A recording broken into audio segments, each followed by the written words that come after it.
Amin. Silakan duduk kembali Bapak Ibu sekalian. Selamat pagi Bapak Ibu sekalian, Shalom. Selamat tahun baru buat setiap kita ya. Kita bersyukur di tahun lalu 2025 Tuhan telah memimpin. Dan setiap kita boleh memasuki tahun 2026 dengan pertolongan Tuhan. Saya percaya kita akan banyak menyaksikan perbuatan-perbuatan Tuhan yang ajaib di dalam kehidupan kita sebagai anak-anak Tuhan. Baik Bapak Ibu sekalian, mari saat ini kita bersama-sama merenungkan firman Tuhan. Tentunya ini merupakan sebuah perenungan tema ini. Karena di dalam setiap tahun baru ada resolusi yang baru. Tapi pertanyaannya apa yang seharusnya baru? Mari kita buka dalam Yehezkiel 36 ayat 26 sampai ayat yang ke-27. Yehezkiel 36 ayat 26 sampai ayat yang ke-27. Karena ini cuma 2 ayat, saya undang kita semua untuk membacanya sirih berganti. Saya ayat 26, Bapak Ibu ayat 27 ya. Yehezkiel 36 ayat 26 sampai ayat yang ke-27. Firman Tuhan berkata demikian. Kamu akan kuberikan hati yang baru dan roh yang baru di dalam batinmu. Dan aku akan menjauhkan dari tubuhmu hati yang keras. Dan kuberikan kepadamu hati yang taat.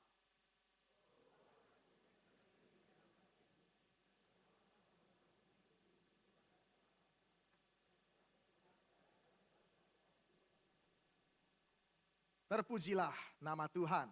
Saudara sekalian, saya akan menunjukkan gambar berikut ini dan perkenalkan orang ini namanya adalah Mickey Mantle ya.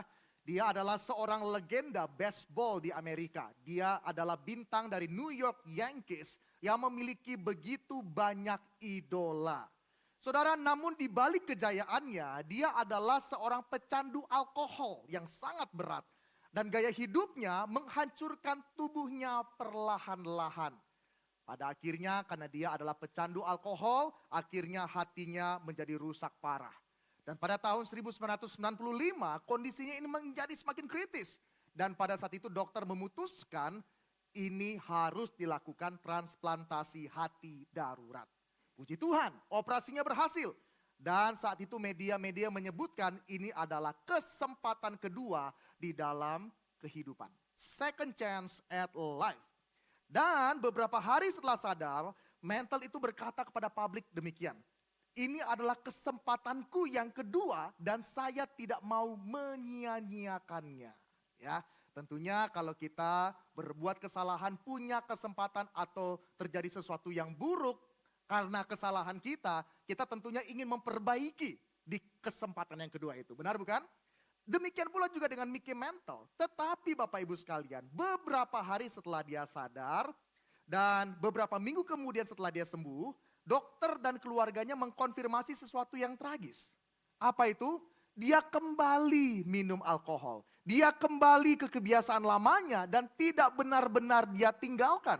Pada akhirnya tubuhnya tidak sanggup lagi menanggung kerusakan yang lebih parah Bapak Ibu. Hanya 2 bulan setelah transplantasi, akhirnya Mickey Mantle ini meninggal dunia.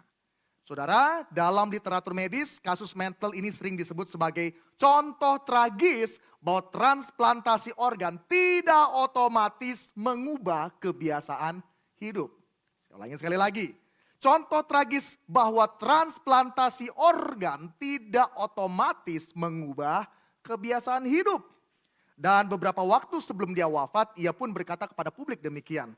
If I had known I was going to live this long, I would love taken better care of myself. Kalau saya tahu hidupku sejauh ini, maka saya akan benar-benar memperhatikan kesehatanku atau diriku. Saudara sekalian, ini bukan kisah tentang kegagalan medis, bukan. Tetapi kegagalan transformasi hidup. Hati baru secara fisik, tetapi pola hidup lama tetap berkuasa. Hatinya baru, fisiknya baru ya, tetapi pola hidupnya tetap berkuasa. Ini yang menjadi masalah Bapak Ibu sekalian. Kalau saya mau bertanya sama setiap kita hari ini, apa kabar kita di tahun baru? Ya, resolusi apa yang sudah kita buat? Atau yang mungkin tertunda dari 2 tahun yang lalu, yang sudah kita buat 3 tahun yang lalu? Wah, saudara, Kalau kita berbicara mengenai awal tahun, seringkali itu menjadi seperti lembaran baru. Kalender berganti, angka tahunnya berbeda. Kita mungkin bilang tahun ini harus lebih baik. Sebagian kita mungkin datang dengan resolusi yang bejibun banyak. Ada yang mau lebih disiplin, ada yang mau lebih rohani, ada yang mau lebih sabar, ada yang mau lingkar perutnya turun, ototnya naik ya. Segala macam resolusi kita ambil untuk apa? Untuk kita membuat 2026 itu jauh lebih baik dari 2025. Tapi sebagian lain saya percaya datang dengan perasaan yang lebih jujur. Apa itu? Capek. Ya. Tahun lalu kita pernah berjanji. Dan ternyata hidup kita pun tidak banyak berubah. Mungkin situasinya berubah, umur bertambah, tantangan berganti.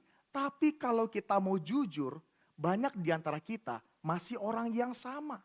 Dengan pola yang sama, dengan pergumulan yang sama.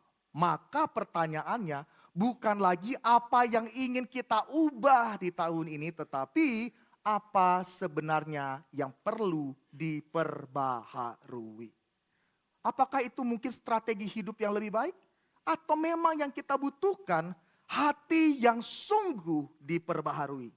Saudara, firman Tuhan hari ini tidak dimulai dengan perintah, tidak dimulai dengan target, tetapi dengan janji Allah sendiri bahwa apa? Dia akan memberikan kita hati yang baru.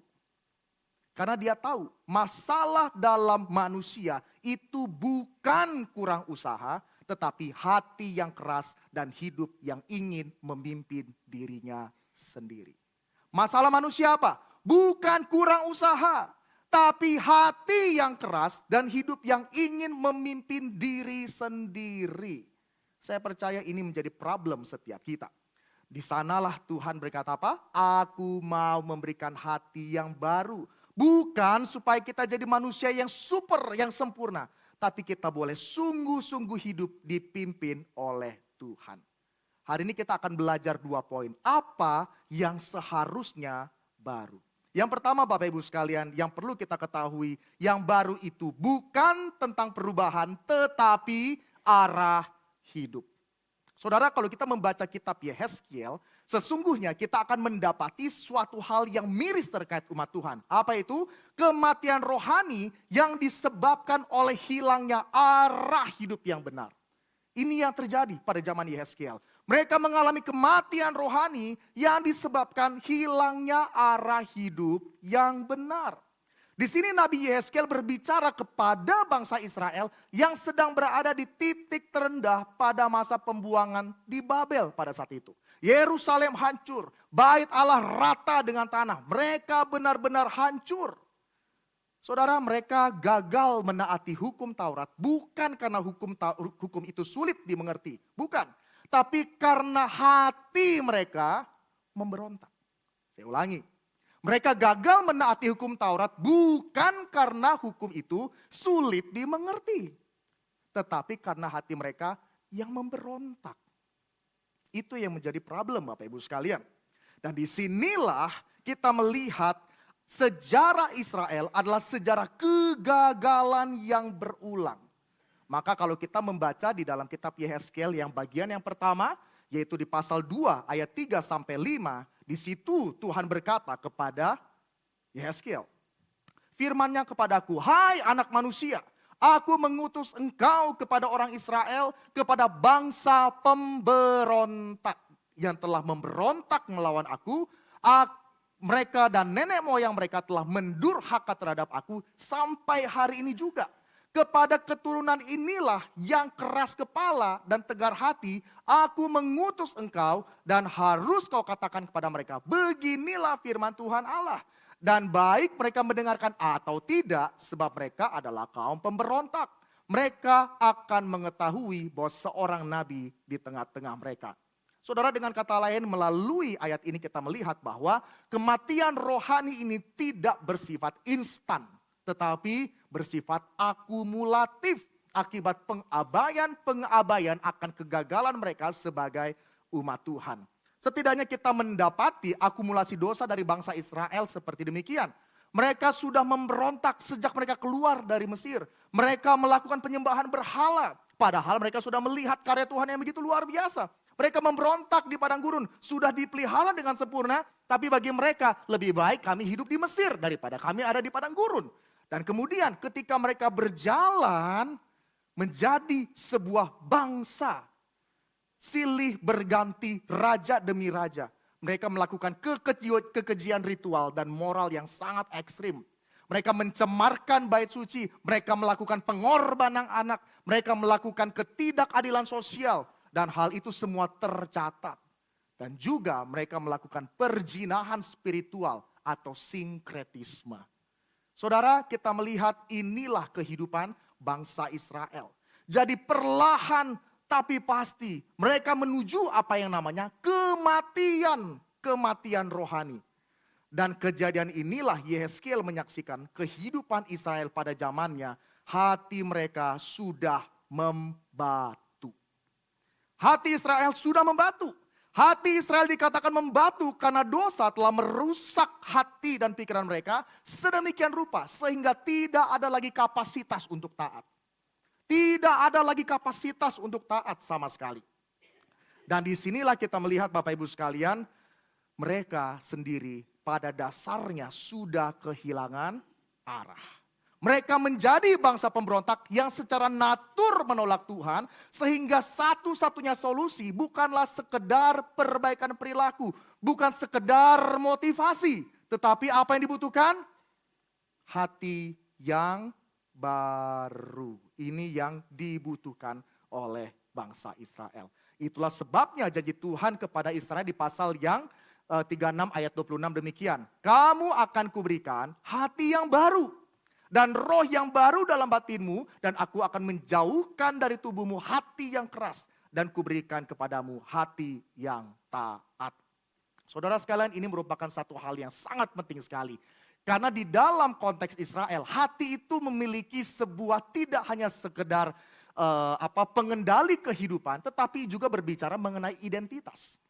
Ketika saat itu hati mereka sudah membatu. Hati mereka sudah lagi tidak ada rasanya. Maka di sanalah identitas mereka pun menjadi hilang. Hati di sini Tuhan janjikan mau berikan yang baru. Karena hati mereka sudah tidak dapat tertolong lagi. Saudara, tanpa hati yang dibaharui atau masih membatu, perubahan hidup itu pada akhirnya menjadi berat dan sangat sulit terjadi. Saudara, kita bisa melihat berapa banyak kita yang mau berubah, ingin menjadi lebih baik. Tapi kita harus dealing dengan apa? Lingkungan, keadaan, ditambah berhala-berhala yang ada dalam diri kita. Yang mana standar perubahan yang baik itu bisa berubah. Oleh karena apa? Lingkungan, oleh karena keadaan, ditambah disetir oleh apa? Berhala setiap masing-masing kita. Saudara, Charles Spurgeon menggambarkan hati yang membatu itu dengan menggambarkan sifat batu dengan sangat-sangat persis ya. Dengan sangat-sangat kritis. Yang pertama, apa itu kategori batu? Yang pertama, batu itu dingin Bapak Ibu ya. Batu itu tidak memiliki kehangatan. Demikian pula hati manusia secara natur. Kita mungkin bisa berapi-api soal uang, soal karir, soal hobi, soal politik dan lain sebagainya. Tapi kalau hati rohani kita sudah membatu, ngomongin tentang Kristus, hati kita menjadi dingin. Kita sudah tidak ada afeksi sama sekali tentang kerinduan akan Allah. Tidak ada sama sekali. Boro-boro ya. Coba kita refleksikan mungkin sepanjang hidup kita. Atau sepanjang 2025, sepanjang minggu ini, sepanjang bulan ini. Berapa banyak kita ngomong tentang Kristus. Dan berapa banyak kita melihat diri kita berapi-api ngomong tentang Kristus. Apa topik yang sering kita omongin? Politik mungkin? Atau mungkin bencana? Atau mungkin pemerintah? Apapun itu. Coba kita pikir, seberapa berapi-apinya kita, mungkin dalam beberapa hari minggu ini kita ngomong tentang Kristus. Itu menjadi refleksi bagi setiap kita. Dan yang kedua, batu itu keras. Ya pastilah, namanya batu pasti keras. Batu itu sulit dibentuk. Kita bisa pukul dengan palu, dia mungkin bisa pecah, tetapi dia tidak akan pernah melunak. Hati yang keras itu menolak teguran, bebal, dan selalu punya alasan untuk apa? Membenarkan dosanya. Selalu ada cara untuk membenarkan diri. Itu hati rohani yang sudah membatu. Dan yang paling parah adalah mati rasa. Ini yang paling mengerikan. Jika kita menusuk jarum ke tangan kita, kita menjerit karena itu daging. Ya. Tetapi kalau kita menusuk jarum ke batu, tentunya tidak ada reaksi. Bahkan lebih parahnya jarum itu bisa bengkok, Bapak Ibu. Dan hati yang membatu itu bisa dengar tentang neraka, tapi tidak ada kegentaran ketika mendengar tentang neraka. Ia bisa mendengar tentang pengorbanan darah Kristus di kayu salib, tapi tanpa ada pertobatan, tanpa meneteskan air mata. Itu keadaan hati rohani yang sudah membatu. Saudara, jika kita hanya sekedar melihat perubahan Israel, maka tidak jarang kita juga melihat ya, seakan-akan ada perubahan dalam kehidupan mereka. Tapi sekali lagi, tergantung situasi. Padahal Bapak Ibu sekalian, kalau kita melihat Tuhan itu baik sekali. Tetapi Bapak Ibu, kalau cuma kita sekedar berfokus kepada sekedar perubahan, sekedar apa yang dilakukan, Israel pun melakukan hal yang demikian. Kalau kita melihat di kitab raja-raja, tergantung siapa rajanya siapa, maka di situ juga tergantung keadaan rakyatnya. Rajanya baik, rakyatnya baik. Kalau rajanya jahat, rakyatnya juga demikian ikut kepada rajanya.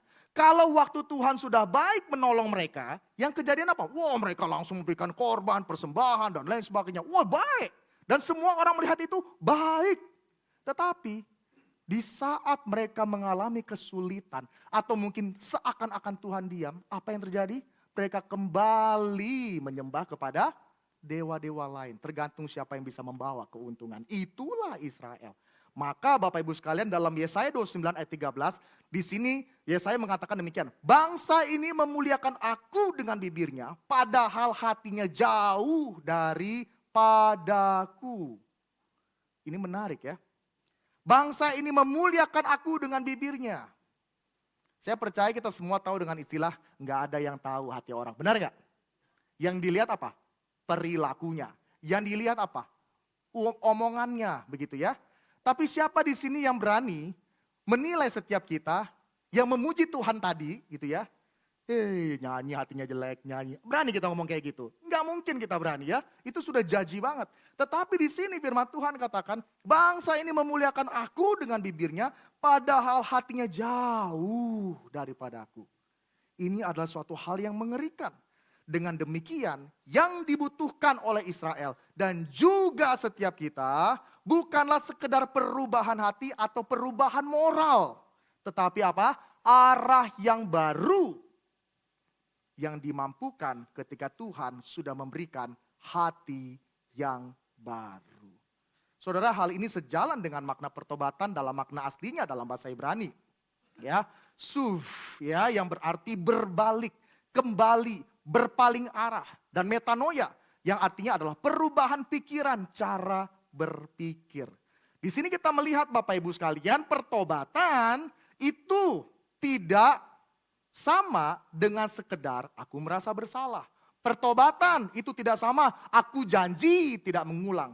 Tapi sesungguhnya pertobatan itu artinya berbalik kepada Allah sebagai pusat hidup. Dan inilah undangan Tuhan bagi setiap kita mengawali tahun ini. Kita baca sama-sama. Mari ikutlah aku. Inilah arah yang Allah inginkan untuk kita senantiasa tuju. Supaya apa? Supaya segala sesuatu yang kita lakukan berkenan di hadapan Tuhan. Pertobatan tidak hanya sekedar perubahan. Pertobatan tidak hanya sekedar janji. Tapi pertobatan itu berbicara mengenai siapa yang kita tuju arah hidup kita. Saudara, kalau kita tidak tahu arah hidup kita, yaitu adalah Kristus, mengikut Kristus, maka sesungguhnya tidak mengherankan kita akan menjadi orang-orang yang lelah. Kita akan menjadi orang-orang yang capek. Kita orang-orang yang akan pada akhirnya kabur dengan jati diri kita siapa. Kalau kita tahu mengikut Tuhan. Kemana? Enggak tahu Bapak Ibu sekalian ya. Kalau misalnya Tuhan bilang, ayo ikut aku. Menjadi respon kita apa Bapak Ibu? Ya ikut. Nggak mungkin kita ngomong, kemana Tuhan? Ya, Tuhan bilang, ikut aku. Ikut aku. Coba kita renungkan kata, ikut aku. Ini merupakan satu undangan. Di mana Tuhan berada, di situ kita berada. Di mana Tuhan bergerak, di situ kita bergerak. Di mana Tuhan bertindak, di situ kita bertindak. Itulah esensi dari apa? Ikut aku.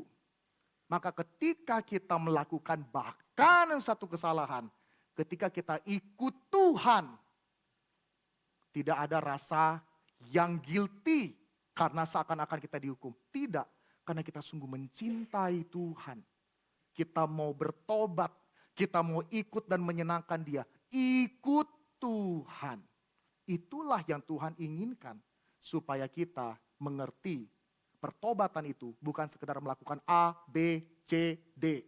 Tetapi ikut Kristus. Saudara sekalian, David Berkowitz itu dikenal sebagai pembunuh berantai. Disebut sebagai Son of Sam ya, di New York tahun 70-an. Pria ini membunuh begitu banyak orang dan dia mengaku diperintah oleh iblis. Dan hatinya benar-benar tanpa belas kasihan sedikit pun. Dia membunuh banyak orang tanpa ampun. Namun Bapak Ibu sekalian, orang yang demikian disapa oleh Tuhan melalui pembacaan firman Tuhan. Suatu ketika ada seorang narapidana datang kepada dia dan memberikan kitab Gideon ya kepada Berkowitz pada waktu itu. Tentunya Bapak Ibu sekalian ketika dia terima ya kalau memang enggak tahu siapa yang pernah di penjara. Saya sih belum pernah di penjara ya. Saya nggak tahu hiburannya apa kalau di penjara ya. Paling ngobrol ya, paling ya apalah begitu ya. Tetapi di situ setidaknya ada Alkitab yang bisa dibaca. Waktu dia membaca Alkitab di kitab Mazmur dan dia mendengar Allah berbelas kasihan kepada orang-orang seperti dia. Di situ dia menangis seperti anak kecil. Di situ Tuhan menjumpai hatinya. Di situ Tuhan melunakkan hatinya, mengganti hatinya dengan baru. Saudara, kalau bukan Tuhan yang berkarya, maka sesungguhnya bahkan sedalam dan sekejam apapun dalam sebuah penjara tidak akan pernah mengubah hati seseorang. Tetapi di sini kita melihat Tuhan menyapa Berkowitz dan pada akhirnya dia bertobat. Dia katakan demikian, itu sungguh-sungguh seperti batu, maksudnya hatinya. Saya sungguh kayak binatang. Saya benar-benar seperti batu karang yang tidak bisa diruntuhkan. Tetapi Tuhan mengambil semua itu dan memberikan hati yang baru. Tuhan tidak sekedar memperbaiki perilaku Berkowitz, tapi dia mematikan pribadinya yang lama dan kemudian membangkitkan seseorang yang baru. Akhirnya Bapak Ibu sekalian, David Berkowitz sampai akhir hidupnya terus melayani di penjara oleh karena belas kasihan daripada Tuhan. Saudara, yang menjadi refleksi bagi setiap kita saat ini adalah, kalau mau jujur di mana posisi kita saat ini? Apakah hati kita juga kita dapati sudah mulai membatu? Saudara, rasanya ada persamaan ya. Baik kita sebagai jemaat di awal tahun ini maupun umat Tuhan di dalam Yeskel 36. Apa itu? Ingin sesuatu yang baru tetapi tidak mampu memperbarui diri sendiri. Ingin sesuatu yang baru tetapi tidak mampu memperbarui diri sendiri. Kita sama-sama bergumul dengan harapan awal yang baru. Tetapi masalahnya kita masih membawa kegagalan masa lalu. Resolusi yang gagal, pola lama yang sulit dilepas. Kita mungkin berfokus selama ini hanya pada sekedar perubahan, perilaku. Tapi kita lupa kepada akar masalahnya apa. Coba kita cek kembali ambisi-ambisi kita. Apa selama ini yang menjadi ambisi-ambisi kita? Bisnis lebih maju, amin, puji Tuhan, tidak ada yang salah. Naik jenjang karir, amin, tidak masalah Bapak Ibu. Prestasi yang lebih baik mungkin daripada para pelajar di sini, tidak yang salah. Tapi coba pertanyakan kembali, untuk siapa? Coba kita pikirkan, apa selama ini yang memenuhi hati kita? Dalam minggu-minggu ini mengawali tahun. Apakah berputar dan berpusat kepada hidup kita? isi hati kita, isi pikiran kita, hidup kita, keluarga kita, ya, pekerjaan kita. Tidak ada yang salah dengan itu semua Bapak Ibu sekalian. Tetapi di sini kita melihat jikalau hati kita terarah kepada arah yang benar, yaitu Kristus, maka kita akan melihat keluarga kita dengan cara yang berbeda. Kita akan melihat pekerjaan kita dengan cara yang berbeda. Kita akan melihat pelayanan kita dengan cara yang berbeda. Tapi kalau kita hanya fokus dengan semua hal yang bersifat jasmani, lahiriah, maka pada akhirnya kita akan menjadi orang yang capek. Kita akan menjadi orang yang ngedumel setiap saat, ngeluh setiap saat. Dan kita berusaha memvalidasi, ini kan juga bagian dari validitas mental, ya. Saudara sekalian, firman Tuhan kembali menegur dan kembali mengingatkan kita. Memulai tahun ini, kita mau minta sama Tuhan hati yang baru.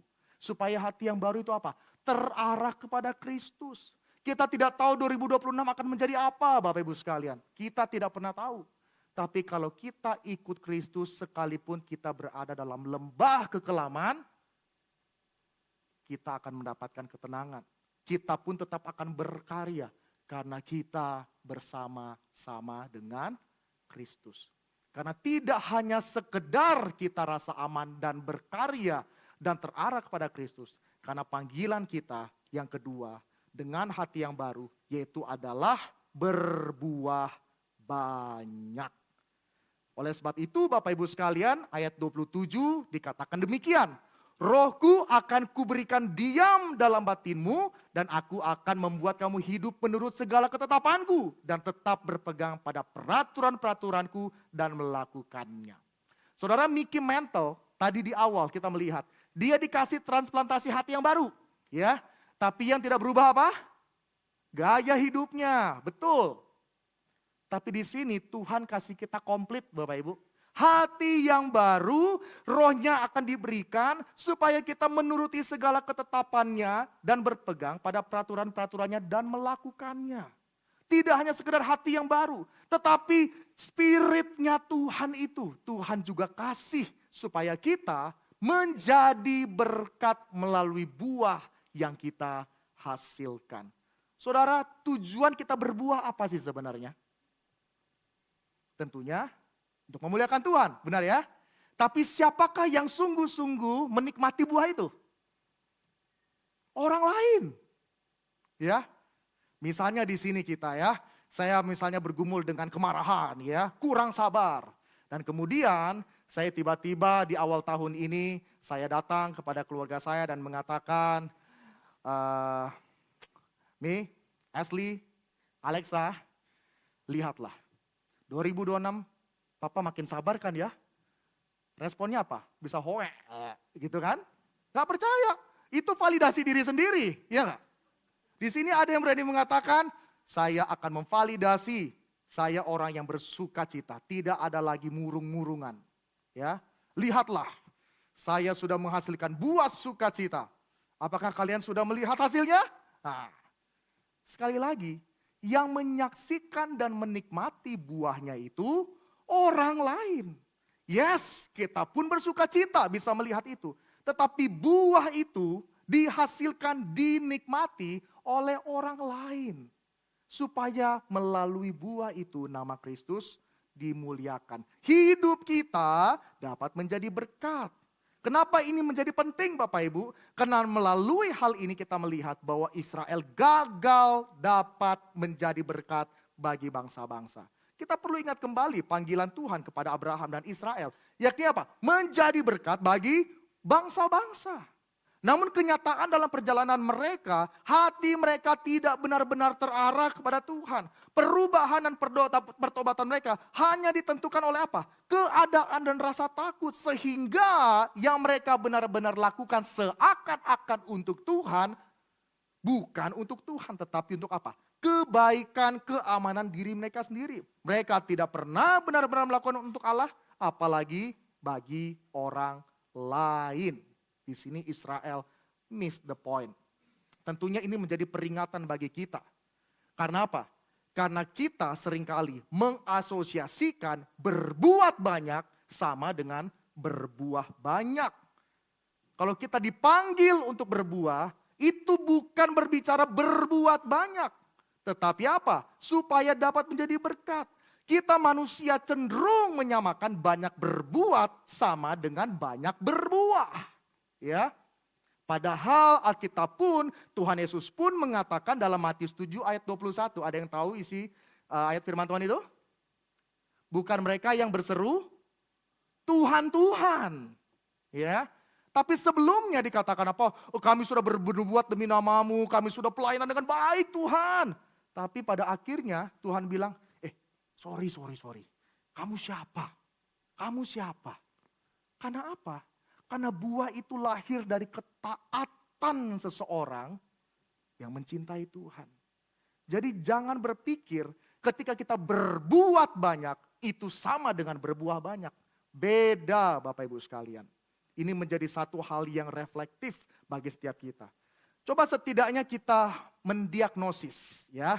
Saya di sini coba iseng-iseng buat kalimat atau pertanyaan diagnostik ya.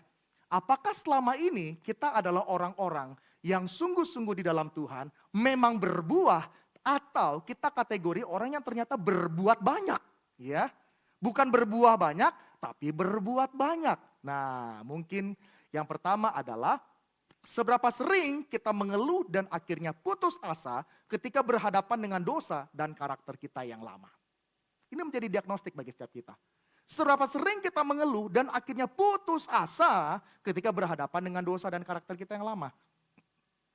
Saya pakai lagi contoh yang sabar ya. Kita mungkin sudah komitmen, saya harus menjadi pribadi yang sabar. Keluar dari GKI Garing Serpong. Ternyata waktu mau keluar di parkiran yang cukup padat itu, ya, ada satu mobil yang mogok.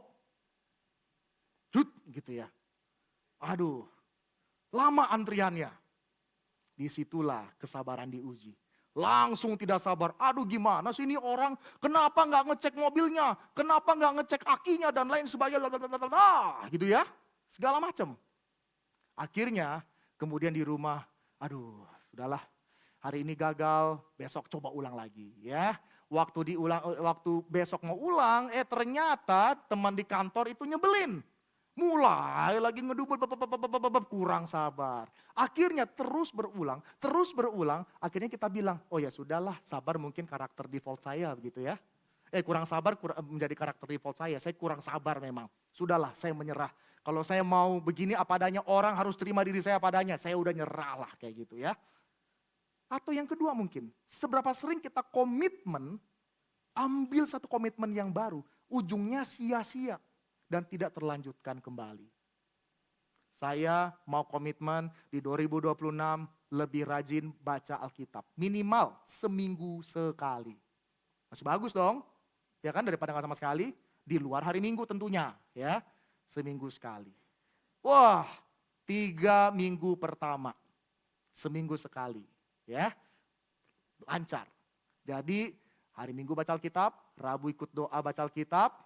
Kamis baca Alkitab mandiri gitu ya. Jadi setiap Kamis baca Alkitab. Perlahan tapi pasti komitmennya makin luntur, makin capek. Udah capek, pulang kerjaan, keluarga, ya. Akhirnya cuma berjalan 1 bulan. Habis itu tidak dilanjutkan lagi. Mengalami kejenuhan katanya. Kemungkinan kita ternyata orang yang berbuat banyak, bukan berbuah banyak. Kenapa Bapak Ibu sekalian? Berbuah banyak itu berkaitan dengan siapa Tuhan di dalam hidup kita. Apakah kita ada dalam Tuhan atau tidak. Sesungguhnya Bapak Ibu, saya berani katakan berbuah itu gampang. Tidak sulit. Berbuat banyak itu lebih sulit. Berbuah banyak itu lebih gampang. Karena rahasianya itu ada di sini. Barang siapa tinggal di dalam aku dan aku di dalam dia, ia berbuah banyak sebab di luar aku kamu tidak dapat berbuat apa-apa. Itu Bapak Ibu kuncinya. Tidak sulit kita berbuah banyak.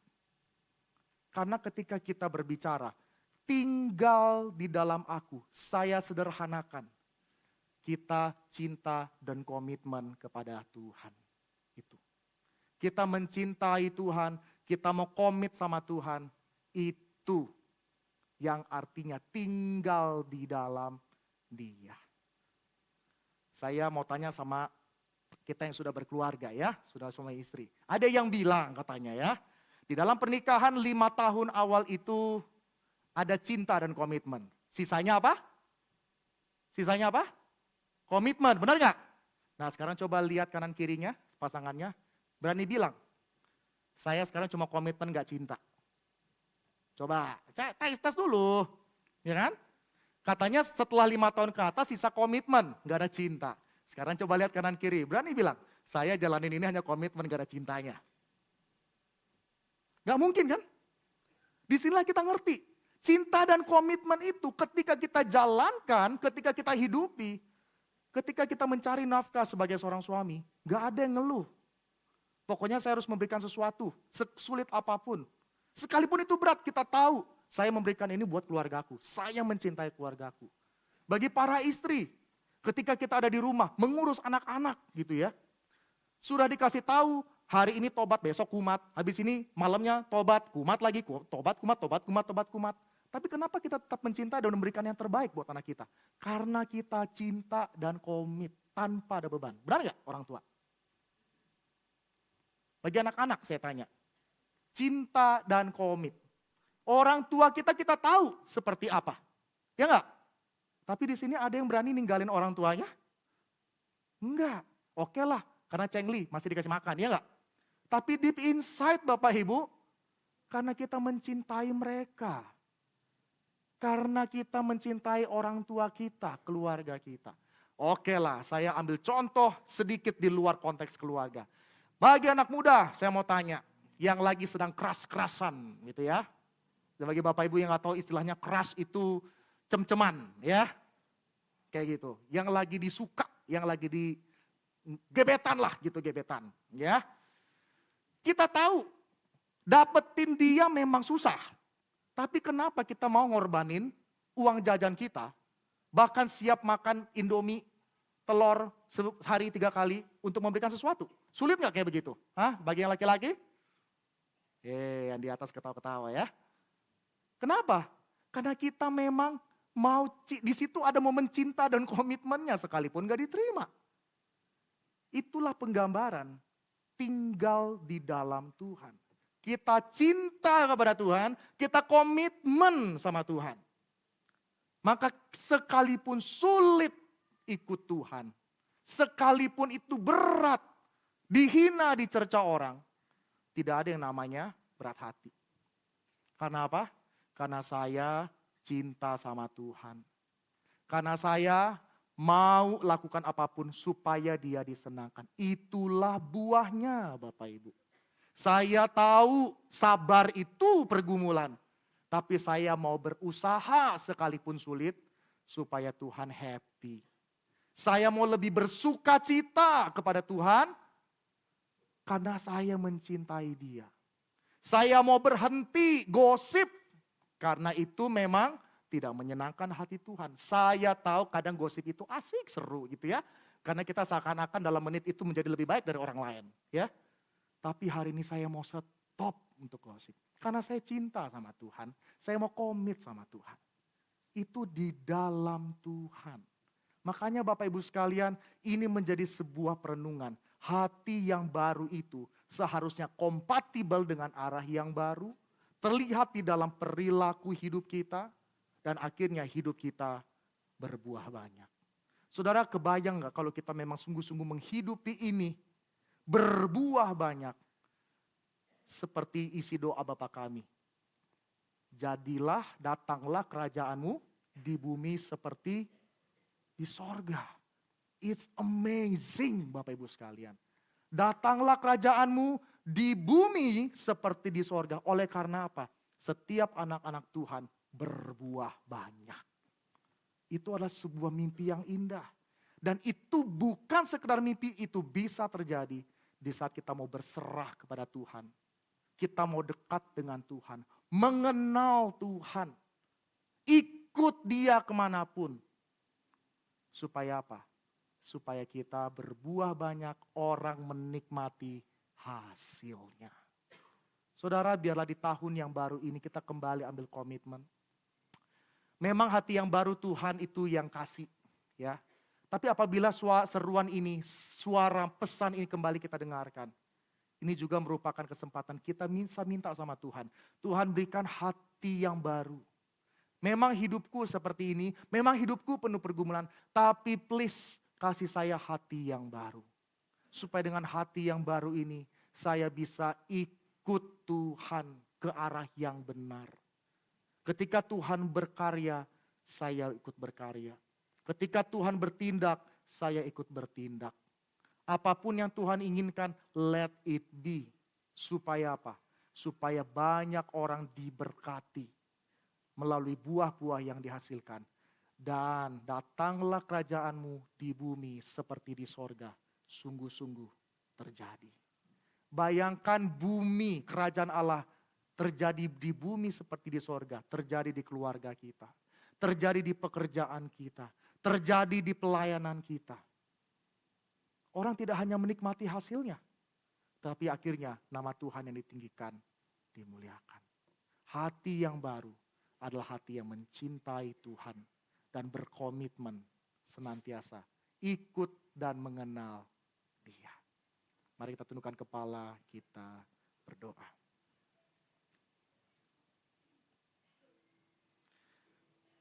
Mari kita ambil kesempatan pada siang hari ini.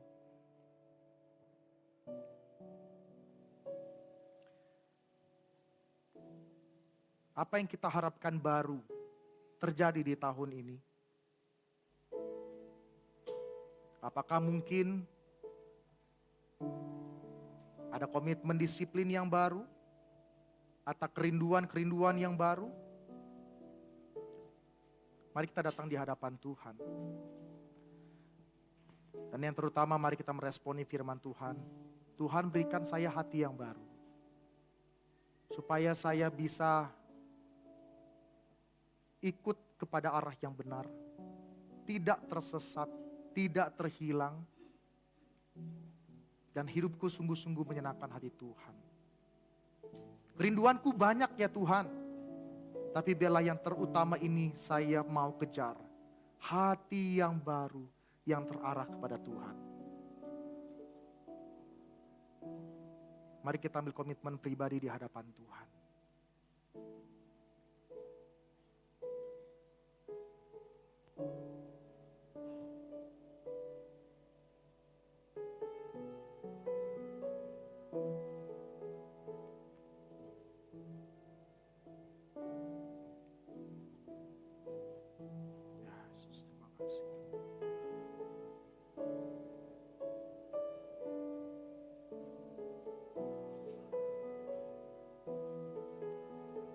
Kita nyanyikan ref ini menjadi doa setiap kita. Dan ku ingin mengenalmu Tuhan, lebih dalam dari semua yang ku kenal. Katakan.